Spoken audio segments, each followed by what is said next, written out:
আসসালামু আলাইকুম। আজকের গল্প ঠুকিমারি আর মুখেমারি, সুকুমার রায়।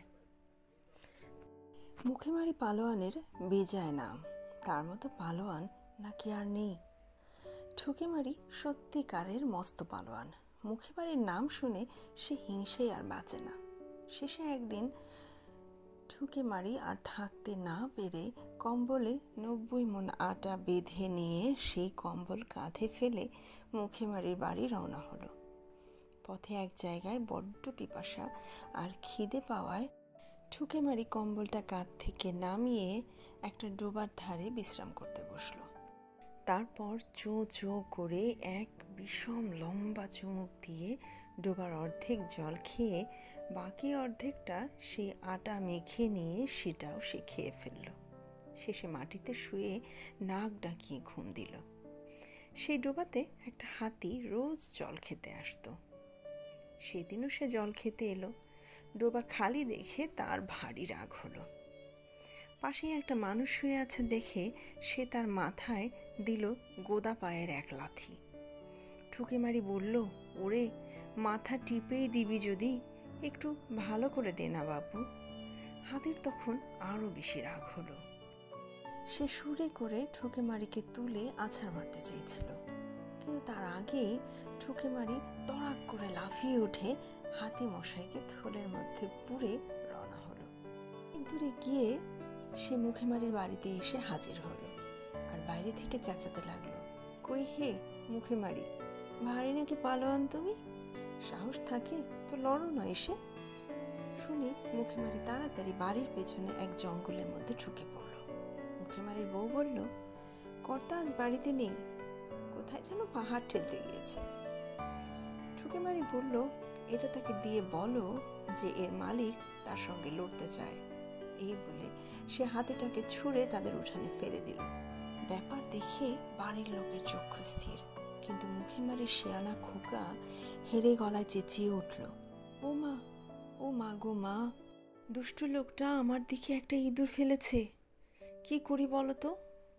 তার মা বলল, কিচ্ছু ভয় নেই, তোমার বাবা এসে ওকে উচিত শিক্ষা দেবেন। এখন ইঁদুরটাকে ঝাড় দিয়ে ফেলে দাও। এই কথা বলা মাত্র ঝাঁটার ঝটপট শব্দ হলো আর খোকাটা বলল, ওই যা, ইঁদুরটা নর্দমায় পড়ে গেল। ঠুকিমারি ভাবল, যার খোকা এরকম সে নিশ্চয়ই আমার উপযুক্ত জুড়ি হবে। বাড়ির সামনে একটা তাল গাছ ছিল, সেইটা উপড়ে নিয়ে ঠুকিমারি হেঁকে বলল, ওরে খোকা, তোর বাবাকে বলিস যে আমার একটা ছড়ির দরকার ছিল, তাই এটা নিয়ে চললাম। খোকা তৎক্ষণাৎ বলে উঠল, ওমা দেখেছ, ওই দুষ্ট লোকটা আবার খড়কে কাঠি নিয়ে পালিয়ে গেল। খড়কে কাঠি শুনে ঠুকিমারির চোখ দুটো আলুর মতো বড় হয়ে উঠল। সে ভাবল, দরকার নেই বাবু ওরকম লোকের সঙ্গে ঝগড়া করে। সে তক্ষুনি হন হন করে সেই গ্রাম ছেড়ে নিজের গ্রামে পালিয়ে গেল। মুখেমারি বাড়িতে এসে ছেলেকে জিজ্ঞাসা করলো, কিরে, লোকটা গেল কই? খোকা বলল, সে ওই তাল গাছটা নিয়ে পালিয়ে গেল। এই কথা শুনে মুখেমারি ভয়ানক রেগে গেল। হতভাগা, তুই আমার ছেলে হয়ে আমার নাম ডোবালি?